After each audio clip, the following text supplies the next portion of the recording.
तो हेलो दोस्तों, स्वागत है आप सभी लोगों का श्रवण लेक्चर में। तो दोस्तों, मेरा नाम है आकाश और जैसा कि दोस्तों आज मैं आपको बहुत ही ज़्यादा इंपॉर्टेंट टॉपिक लेकर आया हूँ। इंग्लिश ग्रामर का सेक्शन बी लेकर आया हूँ दोस्तों। ठीक है, इंग्लिश के पेपर में जो सेक्शन बी 35 नंबर का पूछता है, तो टोटल 35 नंबर आपको मैं कराने वाला हूँ इस वीडियो में। तो दोस्तों, वीडियो बहुत अच्छी बनी है, तो शुरू से लेकर लास्ट तक देखिएगा। अगर 35 नंबर आप चाहते हैं कि मेरा क्लियर हो जाए, तो इस वीडियो को पूरा देखना पड़ेगा आपको। ठीक है, और मैंने जैसा कि यहाँ पे लिखा हूँ कि इंग्लिश ग्रामर पूरा आपका कंप्लीट है, सच में पूरा कंप्लीट है। बहुत ही अच्छी तरीके से मैं बताने वाला हूँ और टोटल मार्क्स 35 नंबर आपका क्लियर हो गया। जैसा कि नाम मेरा जानते हैं कि मेरा आकाश नाम है।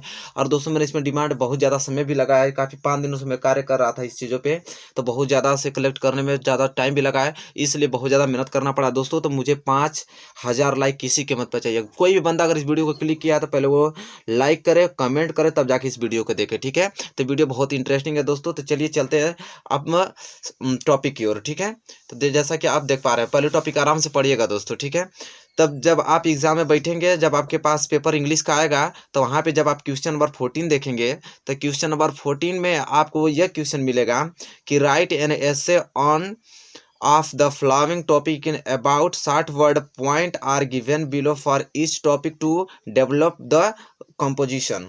तो दोस्तों, यहाँ पे क्वेश्चन नंबर 14 ये कहता है कि वहाँ पे आपको एसे आएगा। जैसा कि देख पा रहे हैं, 3 एसे वहाँ पे देगा आपको, 3 एसे देगा, जिसमें से आपको कोई ना कोई एक ऐसे करना पड़ेगा।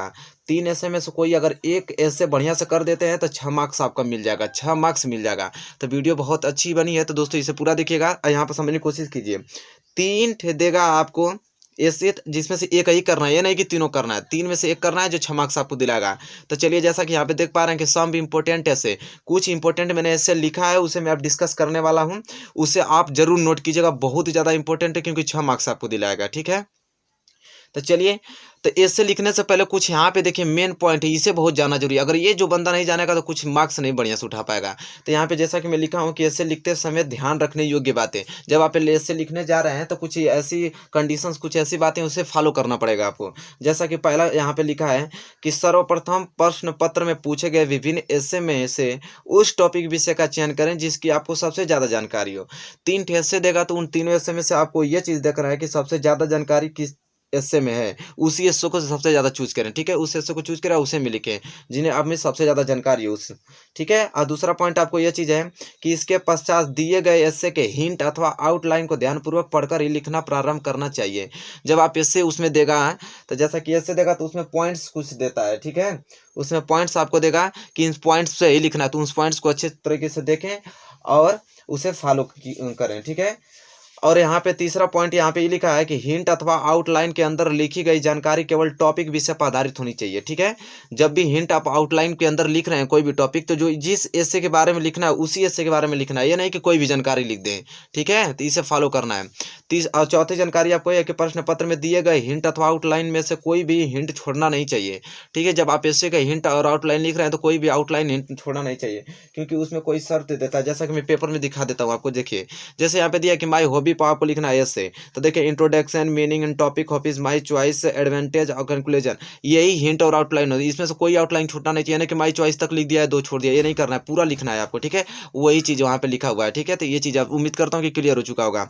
अब देखिए, ऐसे में लिखे हुए वाक्य रिपीट नहीं होने चाहिए, जो भी आपने वर्ड लिख दिया उसको रिपीट नहीं करना है। ठीक है, और देखिए यहाँ पे, और दोस्तों देखिए, भाषा सरल होनी चाहिए तथा वाक्य में बड़े नहीं होने चाहिए। भाषा जितना आप सरल लिखें ताकि एग्जामिनर को अच्छे ढंग से समझ में आ जाए, और कोई भी सेंटेंस बड़ा आपको ज़्यादा नहीं लिखना है ताकि वो एग्जामिनर को पढ़ने में दिक्कत हो। ठीक है, और देखिए स्पेलिंग अथवा पंक्चुएशन संबंधित गलतियाँ बिल्कुल भी नहीं होना चाहिए। स्पेलिंग आपकी सही होनी चाहिए, पंक्चुएशन मतलब आपका full stop, capital letter, question marks, ये सभी ध्यानपूर्वक लिख के आप, मतलब ध्यानपूर्वक में रख के लिखना है आपको। और लास्ट पॉइंट यहाँ पे दोस्तों है कि पूरा ऐसे लिखने के पश्चात दोबारा अवश्य पढ़ लेना चाहिए। तब इससे आप लिख रहे हैं तो 1-2 बार पढ़ लीजिए, क्योंकि आपको 6 मार्क्स का सवाल है, 6 मार्क्स आपको मिलेगा। तो ये सारी पॉइंट लिख कर, याद रखकर तब ऐसे लिखें। ठीक है, तो चलिए कुछ इंपॉर्टेंट ऐसे मैं उसको दिखाता हूँ, इसी प्रकार आगे सारी चीज़ें पढ़ेंगे। तो चलिए दोस्तों, पहला ऐसे जैसा कि देख पा रहे हैं बहुत ज़्यादा इंपॉर्टेंट है, बहुत बार एग्जाम में पूछा गया, इसलिए मैं बहुत सारे ऐसे लेके आया हूँ। कम से कम 3 ऐसे मैं आपको बताने वाला हूँ। तो वीडियो तो बहुत ही अच्छी बनी है, आप इसको देखना है या लाइक तो करना ही करना है। ठीक है, लाइक करेंगे तो और मैं बहुत ही ज़्यादा बेहतरीन बेहतरीन वीडियो आपको प्रोवाइड करूँगा। तो पहला ऐसे आप इस पे आता है बहुत ज़्यादा कि an ideal teacher, an ideal teacher देखा तब भी आप इस ऐसे को लिख सकते हैं, या तो योर क्लास टीचर देखा तब भी आप लिख सकते हैं, या तो माय फेवरेट टीचर देगा तब भी आप लिख सकते हैं। तीनों में से कोई भी क्वेश्चन पूछेगा तो आप इस ऐसे को बहुत ही अच्छी तरीके से लिख सकते हैं।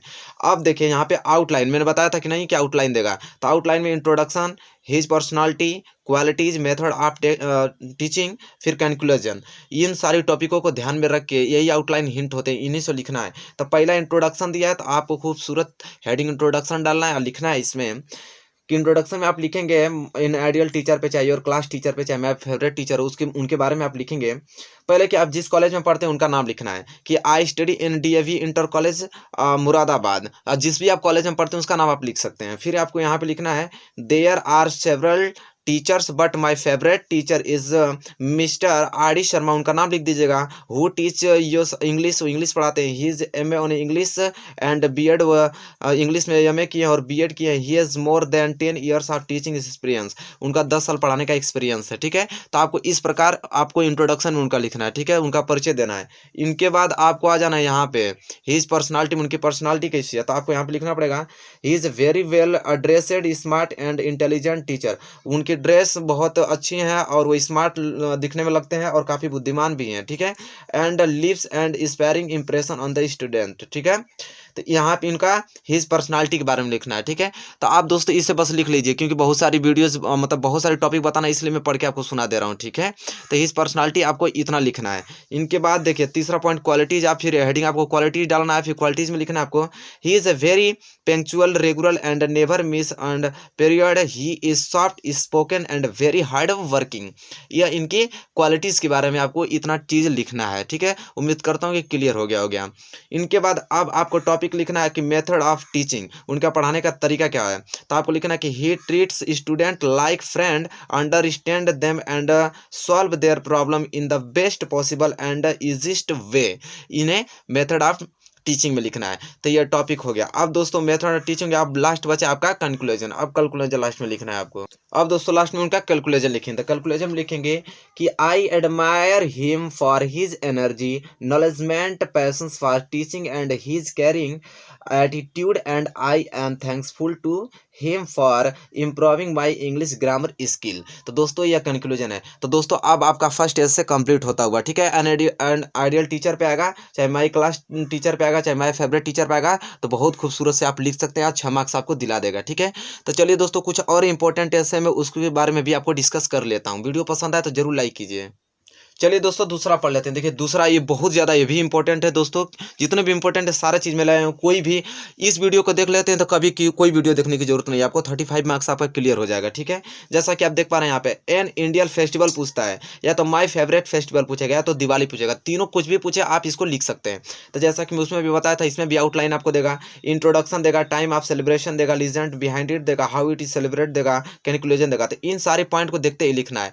तो इंट्रोडक्शन सबसे पहले फर्स्ट हेडिंग है, तो इंट्रोडक्शन आप डालेंगे, लिखेंगे क्या कि India is a land of festivals, here many religious festival are celebrated, among them I like Deepavali the most, it is also called the festival of light and is celebrated throughout the country. ठीक है, तो ये दोस्तों introduction में आपको दीपावली के बारे में लिखना है। ठीक, इसके बाद आप दूसरा हेडिंग यहाँ पे जैसा कि दिया है कि टाइम ऑफ सेलिब्रेशन, किस समय मनाते हैं, तो आप इनका लिखेंगे उत्तर कि Deepawali is celebrated in the month of Kartik, generally in October और November, according to Hindus calendar on the night of Amavasya, Amavasya की रात मनाया जाता है। ठीक है, तो ये सारी चीज़ें आपको अच्छे ढंग से लिखना है। फिर तीसरी पॉइंट यहाँ पे जैसा कि देख पा रहे हैं कि लीजेंड बिहाइंड इट, इस पॉइंट में लिखना है आपको कि it is believed that on this day Lord Rama returned to Ayodhya with Sita and Lakshman after 14 years of exile, so people welcome them lighting diyas। ठीक है, तो ये चीजें लीजेंड बिहाइंड इट में लिखना है। तो दोस्तों 3 टॉपिक आपका क्लियर होगा, introduction, time of celebration, legend behind it, और 2 टॉपिक और बचा है। तो चलिए इसको आप डिस्कस कर लेते हैं।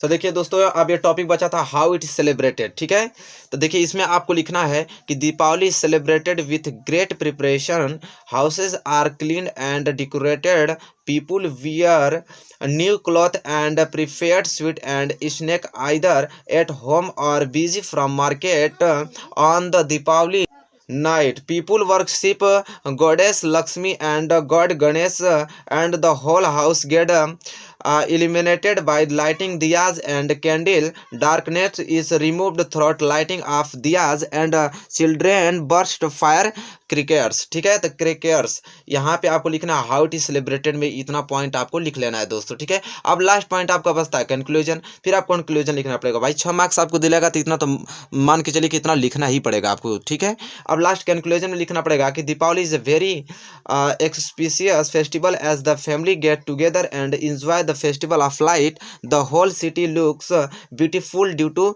अ शाइनिंग लाइट। ठीक है, ये कैलकुलेशन में लिख लेना है। तो दोस्तों दो मैंने बहुत ही ज़्यादा इंपॉर्टेंट ऐसे डिस्कस कर लिया था, बहुत ज़्यादा इंपॉर्टेंट भी है, बहुत बार एग्जाम में पूछा भी गया, इस बार पूछने के बहुत ज़्यादा चांसेज हैं। तो इसको तो तैयार करके जाना ही है, समझ लीजिए। क्योंकि देखिए इंपॉर्टेंट आप कहते हैं, मैं इंपॉर्टेंट आपको दे दिया, बस आपको यह है कि आपको याद करना पड़ेगा। एक और इंपॉर्टेंट है, उसको बारे में भी डिस्कस कर लेते हैं। अब देखिए दोस्तों यह तीसरा है। ठीक है, पोस्टमैन, इसमें भी बहुत ज़्यादा पूछता है। तो देखिए पोस्टमैन पे भी डिस्कस कर लेता हूँ, बहुत ज़्यादा इंपॉर्टेंट है। तीनों टॉपिक आपको याद करके ही जाना, किसी कीमत पे जाना है। वीडियो पसंद आए तो लाइक तो जरूर कीजिएगा दोस्तों, बहुत ज़्यादा मेहनत किए हैं हम इस लेकर इन ग्रामर को। अब देखिए आउटलाइन में आपको दोस्तों लिखना है यहाँ पे introduction, his dress, his works and usefulness, his salary, his general condition. तो दोस्तों यहाँ पे आपको लिखना पड़ेगा इंट्रोडक्शन में पहला कि the postman is government servant who delivers letter, money order और parcel at the given address. ठीक है, ये इंट्रोडक्शन में आपको लिख लेना है दोस्तों। स्क्रीनशॉट ले लीजिए या तो वीडियो को पूछ करके नोट कर लीजिए। फिर उनका हिज ड्रेस, उनका ड्रेस कैसा है, तो the postman wear khaki uniform carries and leather bag to keep letter, money order the parcel. ठीक है, ये लिखना है आपको हिज ड्रेस में उनका। ठीक है, अब तीसरा पॉइंट आपका यहाँ पे आता है हिज वर्क एंड यूजफुलनेस। तो दोस्तों अब टॉपिक आपका आ गया कि हिज वर्क एंड यूजफुलनेस। तो इसमें आपको लिखना है कि the postman's job is very hard, he goes to post office, sort out the mail of his area, takes its the start deliveries letter on by one in any season, be it not summers or rains or extreme winters. This man does his work regularly. The postman bring hopes in many lips by delivery the letter of exam, I-card, interview letter, etc. He brings a smile on many faces by deliveries letter, money order from their loved on, etc. Sometime he brings us bad news also। तो दोस्तों अब यहाँ पे आपका क्या हो गया, his work and usefulness. तो यहाँ पे हिज वर्क एंड यूजफुलनेस हो गया, दो टॉपिक और बचा है, हिज सैलरी और हिज जनरल कंडीशन। तब चलिए इसको देख लेते हैं। चलिए दोस्तों अब देख लेते हैं हिज सैलरी। हिज सैलरी में the salary of postman is approximately 20,000, but the value of work that he does can not be paid in term of money, conditioning the service and work the renders to the public, he should be given higher salary. ठीक है, तो his salary में इसको लिख देना है। Last topic आपका बचा, इसको देख लीजिए ध्यानपूर्वक। हिज जनरल कंडीशन, इसमें लिखना है the government should try the improvements in condition by providing more perks and facilities so that he can improve his living standard. ठीक है, हिज जनरल कंडीशन में लिख देना है। तो दोस्तों अब तक मैंने 3 इंपॉर्टेंट ऐसे मैंने डिस्कस कर लिया हूं। तो दोस्तों इसे तो याद करके जाना ही जाना है, किसी कीमत पे आपको जाना है। ठीक है, और कुछ टॉपिक यहाँ पे दोस्तों मैं दिखा दे रहा हूँ, इसे थोड़ा आप देख लीजिएगा, एक नज़र देख लीजिएगा, ताकि अगर ये आ जाए तो आप उसको लिख सकते हैं। तो यहाँ पे लिखा हूँ मैं सम इंपॉर्टेंट ऐसे कुछ हैं, जैसे a visit to a fair, a visit to a zoo, grand parents पे, माई हॉबीज पे और हिस्टोरिकल बिल्डिंग पे। इसे थोड़ा आप देख लीजिएगा। ठीक है, इसे देख के जाइएगा, इन तीनों को तो याद करके जाना है आपको। ठीक है, तो ये चीज़ें हैं। तो दोस्तों मैं उम्मीद करता हूँ कि 6 मार्क्स आपका क्लियर हो चुका होगा। ठीक है, अगर इतना याद कर लेते तो 100% 6 मार्क्स आपका क्लियर हो जाएगा। आप चलिए आगे की क्वेश्चन और बढ़ चलते हैं। चलिए दोस्तों अब क्या है, जब क्वेश्चन अब 14 था, अब क्वेश्चन 13 आपके पेपर में, बोर्ड एग्जाम में जो पेपर मिला है क्वेश्चन 13 जब आप देखेंगे तो उसमें दोस्तों आपको मिलेगा एप्लीकेशन लिखने के लिए। अब वहाँ पे 2 एप्लीकेशन आपको दिया रहेगा, जिसमें से आपको एक एप्लीकेशन करना पड़ेगा, जो आप एप्लीकेशन 4 नंबर आपको दिलाएगा। तो 6 नंबर तैयार हो गया, 4 नंबर ये भी तैयार करने के लिए हो जाइए, क्योंकि 10 नंबर आपका बिल्कुल 100% तैयार हो जाएगा। तो वीडियो को लाइक करते रहिए, कमेंट करके बताइए वीडियो कैसा लगा। तो देखिए यहाँ पे कुछ लिखा हूँ मैं, सम इंपॉर्टेंट एप्लीकेशन, कुछ मोस्ट एप्लीकेशन जो बहुत बार पूछे गए हैं उसे मैं डिस्कस कर लेता हूँ, ठीक है। तो जैसा कि दोस्तों यहाँ पे देख पा रहे हैं, पहला एप्लीकेशन में यहाँ पे जो हमेशा पूछा जाता है, जैसा कि आप लोग जानते भी हैं, देखिए क्वेश्चन नंबर फर्स्ट है कि write an application to the principal of your college requesting him grant you leaves for a week attend your sister marriage do not write your name and roll number. कह रहा है कि आपके sister की शादी है, अगर वहाँ पर आप जा रहे हैं तो एप्लीकेशन प्रिंसिपल को कैसे आप लिखेंगे, और यहाँ पे आपका नाम नहीं लिखना है, नहीं तो रोल नंबर लिखना है, ठीक है। तो देखिए ये बहुत बार पूछा गया एग्जाम में, इसलिए इंपॉर्टेंट है, इसलिए मैं बता रहा हूँ, इसे आपको याद कर लीजिएगा बढ़िया से। तो चलिए मैं बताता हूँ किस प्रकार आप इसे लिखेंगे। तो आंसर में आपको लिखना है यहाँ पे कि द प्रिंसिपल, जिस स्कूल में पढ़ते हैं उसका नाम लिख दीजिए। तो the principal KBS inter college Ghazipur, मैं इस स्कूल में पढ़ा हूँ तो इसलिए इसका नाम लिख दिया हूँ, ठीक है, गाजीपुर। और फिर जिस दिन लिख रहे हैं उसका डेट लिख लीजिए। फिर आपको सब्जेक्ट किसके बारे में लिख रहे हैं, सब्जेक्ट हेडिंग डाल के तब आपको लिखना है। चलिए मैं आप सारा चीज़ पढ़ के सुनाता हूँ। सब्जेक्ट में आपको लिखना है कि leave for a week to attend sister marriage, फिर रिस्पेक्टेड सर, फिर कामा दे के फिर निचले लाइन से लिखना है मोस्ट रिस्पेक्टफुली, फिर कामा देना है I beg to say that I have to attend the marriage to my sister, it will take place on the 30th of this month, being the only son of my parents, I have to help my father in making the arrangement, therefore फिर comma I request you to kindly grant me leave from 12th December to 5th December 2000। यहाँ पे आपको पूरा नहीं लिखना है, XX लिख सकते हैं। I would be highly obliged to you, फिर यहाँ पे लास्ट में आपको thanking you your obediently XYZ, नाम नहीं लिखना है आपको, ठीक है। तो यहाँ पे इस प्रकार आप खूबसूरत से अपने बहन की शादी में जा रहे हैं, एप्लीकेशन लिखना है प्रिंसिपल को, तो आप बहुत अच्छे ढंग से पेरेंट्स इसको प्रेजेंट कर सकते हैं इस प्रकार लिख कर। अगर इसे इतना लिख देते हैं तो 4 मार्क्स आपका बिल्कुल क्लियर हो जाएगा। ये बहुत बार पूछा गया एग्जाम में, तो इसलिए बहुत ज़्यादा इंपॉर्टेंट, इसे नोट कर लीजिएगा। चलिए और कुछ इंपॉर्टेंट एप्लीकेशन है उसे देख लेते हैं। तो चलिए दोस्तों देखिए दूसरा एप्लीकेशन बहुत ज़्यादा इंपॉर्टेंट है, भी बहुत बार पूछा गया है, तो इसे भी आपको याद कर लेना है। Write an application to the principal of your college informing him about your sickness and requesting him to grant to leave options your 4 days, do not write your name and address. बीमार है, चाहे आपको कोई कमजोरी है, चाहे कुछ आपको परेशानी है, उसके लिए आप प्रिंसिपल को एप्लीकेशन लिख सकते हैं किस प्रकार, तो बहुत ज़्यादा इंपॉर्टेंट है, इसे भी देख लीजिए। तो आंसर में आपको लिखना है यहाँ पे फिर वही चीज़ है कि द प्रिंसिपल किस स्कूल में पढ़ते हैं उसका नाम, तो KBS इंटर कॉलेज गाजीपुर, जिस दिन लिख रहे हैं उसका आपका डेट लिख देना है। फिर आपको सब्जेक्ट किस कंडीशन में लिख रहे हैं, तो यहाँ पे सिकनेस के लिए था, तो यहाँ पे देखिए क्या लिखना है आपको कि leave application from 4 days due to sickness respect sir, फिर कामा देके फिर वही चीज़ें लिखना है इस ढंग से कि I wish to inform you that I have been suffering from food poisoning since yesterday, the doctor has advised me to take complete bed rest for days, so I request you to grant me leave for 4 days from 8th March, जो भी सन चल रहा है उसको पूरा नहीं लिखना है, XX लिख सकते हैं, to 11th March XX, यहाँ पे 20XX लिख सकते हैं। Medical certificate is attached herewith I shall be highly obliged to you for the same, फिर योर ओबीडियंटली XYZ आपको लिख देना है। तो यहाँ पे मैं इस तरह दिखा दे रहा हूँ, आपको स्क्रीनशॉट ले सकते हैं, इसका बहुत ज़्यादा इंपॉर्टेंट है, इसे आपको एकदम एग्जाम में जा रहे हैं तो इसे याद करके जाना पड़ेगा आपको, ठीक है, तब आपको 4 नंबर मिलेंगे। तो यहाँ पे 2 मैंने एप्लीकेशन बहुत ज़्यादा इंपॉर्टेंट था उसे बता दिया, एक एप्लीकेशन और इंपॉर्टेंट है उसे मैं बता दे रहा हूँ, उसे भी ध्यानपूर्वक आप देख लीजिए। आप वीडियो को लाइक करते रहिए क्योंकि बहुत ज़्यादा मेहनत लगा इन सभी को बनाने में। तो चलिए दोस्तों देखिए यहाँ पे एप्लीकेशन तीसरा का क्वेश्चन भी आपसे पूछ लेता है कि write an application to the principal of your college requesting him is grant you weeks leave as your father is hospitalised, do not write your name roll number. कह रहा है कि आपके पिता जो हॉस्पिटल में हैं उनके लिए, अगर उनकी तबीयत खराब है, हॉस्पिटल में एडमिट है, उसके लिए आप छुट्टी के लिए आप जा रहे हैं वहाँ पे अपने पापा के यहाँ पे, तो एप्लीकेशन कैसे लिखेंगे, ठीक है, प्रिंसिपल को। तो आपको लिखना है आंसर में कि the principal KBS inter college Ghazipur 12th जिस दिन है, तो चीज़ अब तो जान ही गए होंगे आप लोग। और सब्जेक्ट में क्या लिखना है उसी कंडीशन में, ठीक है। तो leave for 4 days to look after my father, या मदर, या तो मदर लिख सकते हैं या तो फादर लिख सकते हैं, जिनका भी दिया रहेगा, तो फिलहाल फादर दिया तो फादर लिखेंगे। रिस्पेक्ट सर, फिर most respectfully I wish to request you to grant me leave for 5 days since my mother is suffering from fever, my father has gone out of station and there is nobody else to took after her, the doctor has advise her completed bed rest, so I have to be home to take care of हर।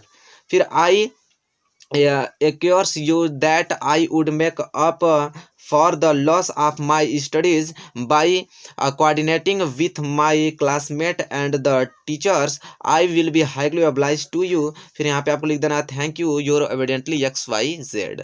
ठीक है, तो मैं यहाँ पे दिखा दे रहा हूँ कि इसे आप किस प्रकार नोट पर स्क्रीनशॉट ले लीजिए या तो वीडियो को पॉज करके नोट कर लीजिए, लेकिन करना पड़ेगा, किसी कीमत पर करना पड़ेगा, क्योंकि जो तीनों एप्लीकेशन बताएं बहुत ज़्यादा इंपॉर्टेंट है, 4 नंबर दिलाएगा। तो दोस्तों 2 क्वेश्चन 14 और क्वेश्चन 13 से आपका 10 नंबर क्लियर हो गया। ठीक है, उम्मीद करता हूँ कि अच्छा भी लगा होगा, तो इसे आपको याद करके जाना है। चलिए तो नेक्स्ट टॉपिक और बढ़ चलते हैं, और कौन सा क्वेश्चन पूछा जाता है आपके एग्जाम में। तो चलिए दोस्तों देख लेते हैं। यहाँ पे क्वेश्चन नंबर 12 आपसे पूछता है। देखिए क्वेश्चन नंबर 12 आपसे पूछेगा कि translate the following into English. ठीक है, तो यहाँ पे हिंदी दिया है, इसका ट्रांसलेट करना पड़ेगा आपको इंग्लिश में, और ये दिलाएगा आपको 4 नंबर। ठीक है, तो दोस्तों मैं टेंस का वीडियो बनाया हूँ, जाकर वहाँ पे देख सकते हैं आप। ठीक है, प्लेलिस्ट में वहाँ पे बना के रखा हूँ, वहाँ पे टेंस का वीडियो आप देख सकते हैं। और चलिए मैं बताता हूँ कि आप इसे किस प्रकार बनाएंगे कि आपको 4 नंबर 100% मिल जाएंगे। तो दोस्तों यहाँ पे देखिए, यहाँ पे दिया रहेगा हिंदी में कि नई दिल्ली भारत की राजधानी है। यहाँ पे आंसर में कैसे आप इसे ट्रांसलेट करेंगे देखिए। तो देखिए यहाँ पे किस प्रकार आप इसे बनाएंगे। करा कि नई दिल्ली भारत की राजधानी है, तो आपको लिखना पड़ेगा यहाँ पे कि न्यू दिल्ली, यहाँ पे लिखेंगे आप न्यू दिल्ली। और देखिए है के लिए क्या लगाएंगे, इज प्रेजेंट इंडिफिनिट है, तो new Delhi is the capital of India, is the capital of India. तो इस प्रकार पहली लाइन क्या हो जाएगा कि नई दिल्ली भारत की राजधानी है, new Delhi is the capital of India. इस तरह पर आपको बना देना है। फिर नेक्स्ट लाइन है भारत के राष्ट्रपति और प्रधानमंत्री नई दिल्ली में रहते हैं, तो इसका बनाएंगे कि भारत के राष्ट्रपति और प्रधानमंत्री नई दिल्ली में रहते हैं। तो यहाँ पे आप लिखेंगे कि the president and the prime minister, प्रधानमंत्री and prime minister of the India कहाँ रहते हैं इंडिया में, तो लिव इन न्यू दिल्ली, नई दिल्ली में, तो लिव इन न्यू दिल्ली, तो दिल्ली यहाँ पे न्यू लिख सकते हैं आप, नई दिल्ली में रहते हैं ना, तो न्यू दिल्ली। ठीक है, फिर यहाँ पे फुल स्टॉप कर देना। तो दोस्तों इस लाइन को आप लिख सकते हैं। ठीक है, तो भारत के राष्ट्रपति और प्रधानमंत्री नई दिल्ली में रहते हैं, तो आपको लिखना है, बहुत सिंपल है कि the president and the prime minister of the India live in new Delhi. Next line है कि नई दिल्ली में लाल किला और कुतुब मीनार प्रसिद्ध ऐतिहासिक इमारतें हैं, तो इस लाइन को आप लिखेंगे यहाँ पे कि न्यू दिल्ली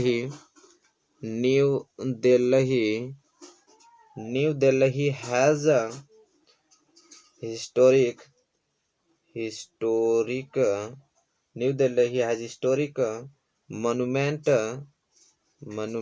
इमारतें,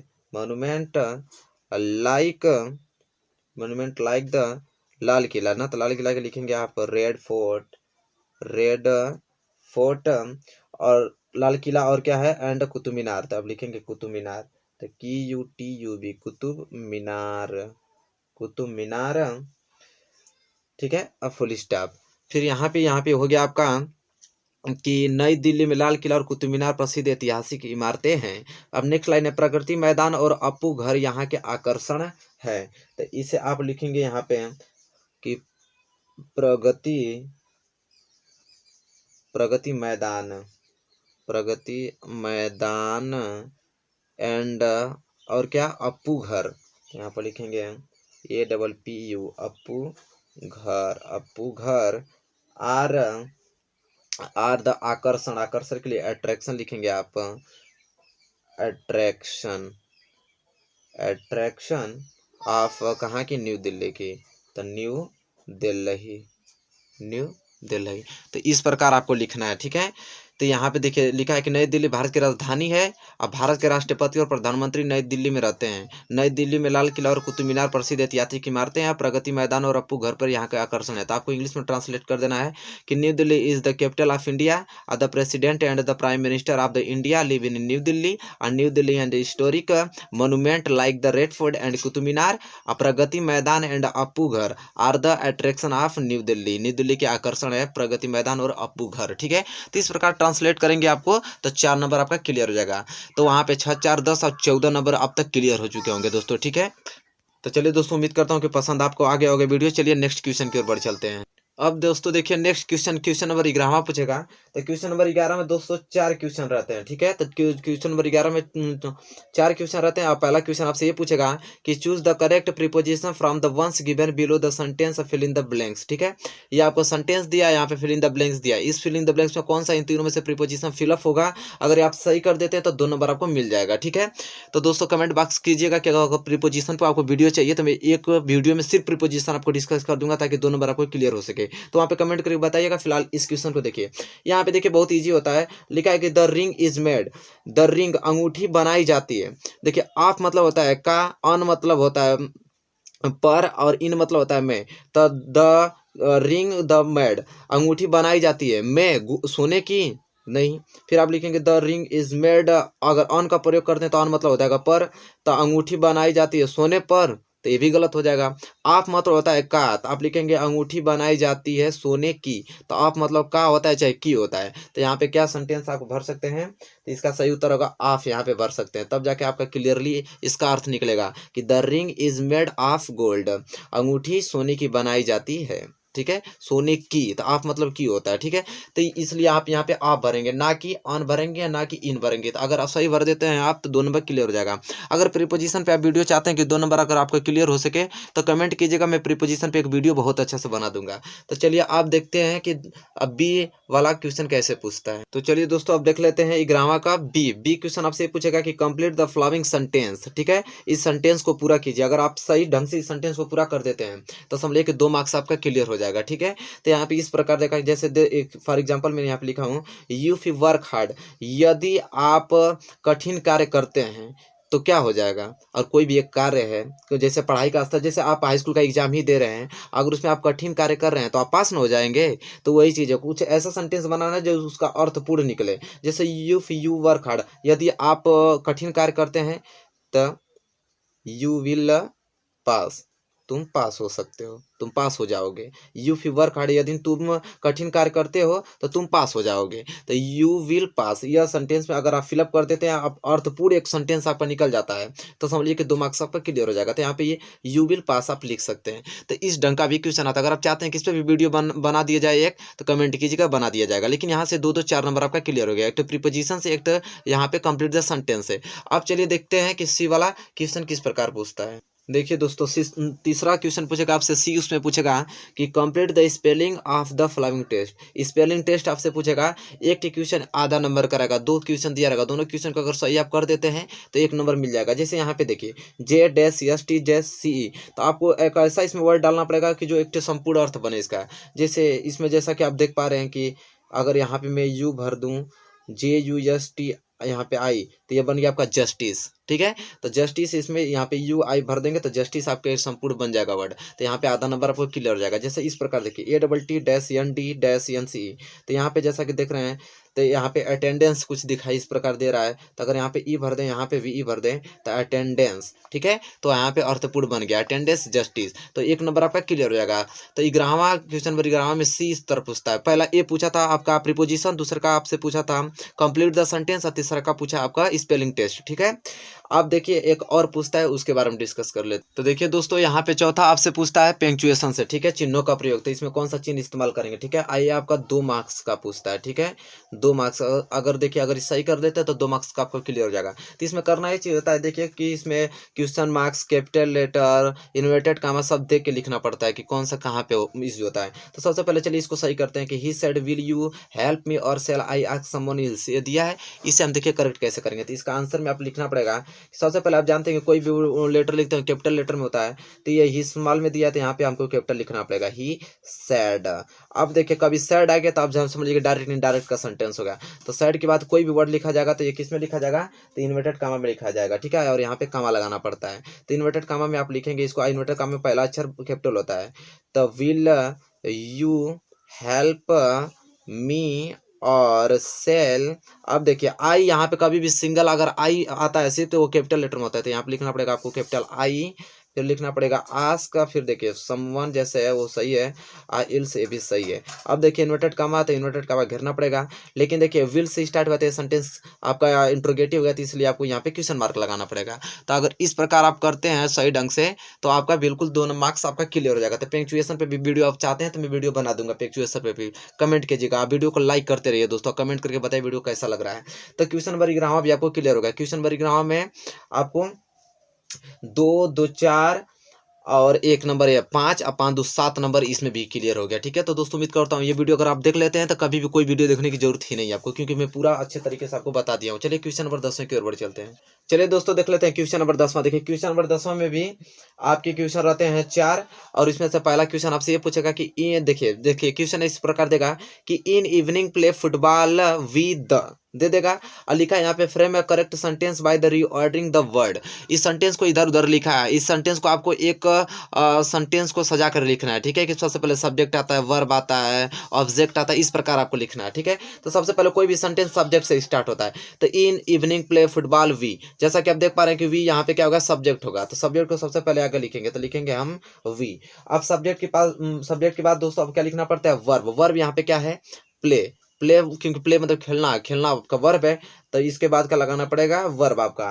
तो वी प्ले, और क्या खेल रहा है, तो फुटबॉल खेल रहा है। ठीक है, तो ये ऑब्जेक्ट हो गया फुटबॉल, तो वी प्ले फुटबॉल। और कब खेल रहा है दोस्तों, तो इन द इवनिंग, शाम में, तो इन द इवनिंग आप लगाना पड़ेगा, इन द इवनिंग। और सेंटेंस खत्म हो जा रहा था, फुल स्टॉप लगाना पड़ेगा।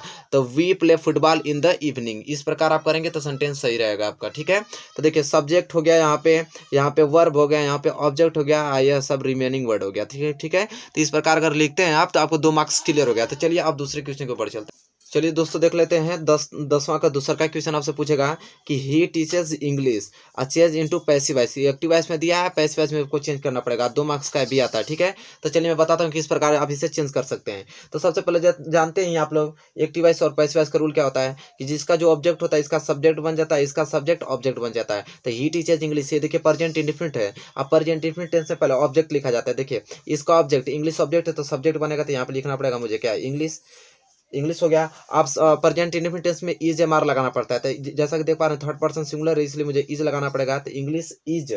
ठीक है, अब देखिए जो वर्ब होता है वर्ब को मुझे थर्ड फॉर्म लगाना पड़ता है। तो टीच का थर्ड फॉर्म क्या होता है, टॉट होता है, तो TOUGHT टॉट। अब टॉट के बाद क्या लगाना पड़ता है, बाई, अब बाई के बाद लगाना पड़ता है सब्जेक्ट। इसका सब्जेक्ट क्या है, ही, तो ही का क्या हो जाता है, हिम हो जाता है। ठीक है, तो ही का क्या हो जाएगा, हिम हो जाएगा, तो यह बन जाएगा English is taught by him. तो इस प्रकार आप पैसिव वॉइस बना सकते हैं। अगर चाहते हैं एक्टिव वॉइस पैसिव वॉइस पे एक वीडियो बना दिया जाए तो कमेंट कीजिएगा, मैं उस पर वीडियो एक प्रॉपर बना दूंगा। ठीक है, तो यहाँ से 2 मार्क्स यहाँ पे क्लियर हो गया। अब चलिए अगले क्वेश्चन के ऊपर चलते हैं। चलिए दोस्तों देख लेते हैं तीसरा का आपसे क्वेश्चन ये पूछेगा कि जैसे दिया है कि she says to me you are a handsome boy. ठीक है, और लिखा है कि चेंज इनटू इनडायरेक्ट स्पीच में, तो ये डायरेक्ट स्पीच में दिया है, इसे इनडायरेक्ट स्पीच में चेंज करेंगे तो 2 मार्क्स आपका मिल जाएगा। तो चलिए मैं बताता हूँ कि इनडायरेक्ट स्पीच में इसे कैसे चेंज करेंगे आप। ठीक है, तो जैसा कि आप देख पा रहे हैं कि सी जो पहला होता है, सी को सी उतार देते हैं, तो सी को सी लिख देंगे। और यहाँ पे सेज टू दिया है, तो सेज टू को हम चेंज करते हैं टेल्स में। ठीक है, तो सेज टू को किस में चेंज हो जाएगा, टेल्स में चेंज हो जाएगा। ठीक है, इसके बाद आपका ऑब्जेक्ट मी है तो मी उतार देंगे। अब कामा हटाने के लिए मुझे किसका प्रयोग करना पड़ता है, तो दैट का प्रयोग करना पड़ता है, तो दैट का लगाएंगे। अब देखिए यू जो है सेकंड पर्सन का है, और सेकंड पर्सन हमेशा ऑब्जेक्ट के अनुसार चेंज होता है, तो सेकंड पर्सन यू है, तो इसलिए ऑब्जेक्ट यहाँ पे मी है, तो मी का सब्जेक्ट क्या हो जाएगा, तो यहाँ पे मी का हो जाएगा आई हो जाएगा। ठीक है, और आई की संख्या लगता है, तो एम लगता है, तो I am a handsome boy, I am a handsome boy. ठीक है, और यहाँ पे फुल स्टॉप को हटा, जो इन्वर्टर का को हटाकर सिर्फ फुल स्टॉप लगाना पड़ेगा। ठीक है, तो आई एम हैंडसम बॉय लिखना पड़ेगा यहाँ पे। तो यहाँ बन गया कि she tells me that I am handsome boy, तो सी को सी मैंने निकाल दिया, सेज टू को मैंने टेल्स में चेंज कर दिया, मी को मी उतार दिया मैंने, इन्वर्टर का हटा के लिए मैं दैट का प्रयोग कर दिया, यू सेकंड पर्सन इसलिए ऑब्जेक्ट मेरा मी है, इसलिए आई लग गया, आई के साथ एम लग गया, फिर हैंडसम बॉय मैंने उतार लिया।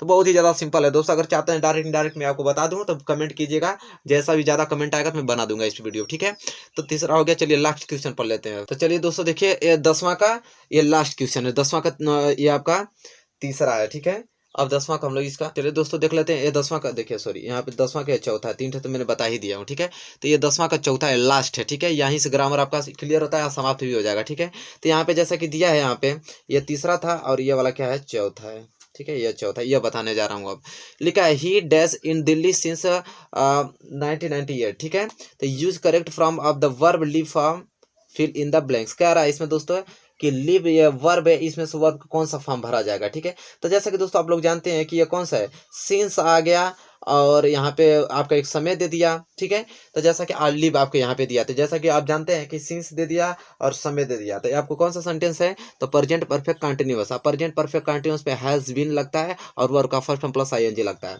तो ही है, तो ही है, तो इसलिए यहाँ पे क्या लगेगा, हैज। तो ही हैज, इसके साथ क्या लगेगा आपका, बीन। तो ही हैज बीन लगा देंगे, और का फर्स्ट टर्म क्या है, लिव, और उसमें आई जोड़ेंगे तो क्या हो जाएगा, लिविंग हो जाएगा। ठीक है, तो जैसा कि सिंस दिया है और समय दिया है, तो ये प्रेजेंट परफेक्ट कंटीन्यूअस टेंस है, तो इसलिए हैज या हैव लगता है। तो ही है, ही के साथ क्या लगता है, हैज की संगे तो आप बीन लगेगा ही लगेगा, और वर्ब का फर्स्ट प्लस आईएनजी, तो वर्ब आपका लिव है, लिव के साथ आईएनजी लगाएंगे तो यहाँ पे लिविंग हो जाएगा। ठीक है, तो बहुत ज़्यादा सिंपल है। तो he has been living in Delhi since इतना में। ठीक है, तो दोस्तों यहाँ पे आपका पूर्ण रूप से सेक्शन भी पूरा 100% एकदम आपका क्लियर हो गया है। ठीक है, तो जो भी आज वीडियो, जो भी बंदा वीडियो आज देखा होगा शुरू से लेकर लास्ट तक, तो समझिए 35 मार्क्स को तो क्लियर करके ही आएगा वो एग्जाम में। ठीक है, तो वीडियो बहुत ज़्यादा मेहनत लगी है दोस्तों, तो वीडियो पसंद आए तो प्लीज़ इसे लाइक कीजिए और ज़्यादा से ज़्यादा शेयर कीजिए। इसी तरह से मजेदार वीडियो हम लोग लेकर आएंगे, और सनोर लेक्चर को जल्द से जल्द आप सब्सक्राइब कर लीजिए। ठीक है, तो तब तक के लिए दोस्तों धन्यवाद, मिलेंगे नेक्स्ट वीडियो में।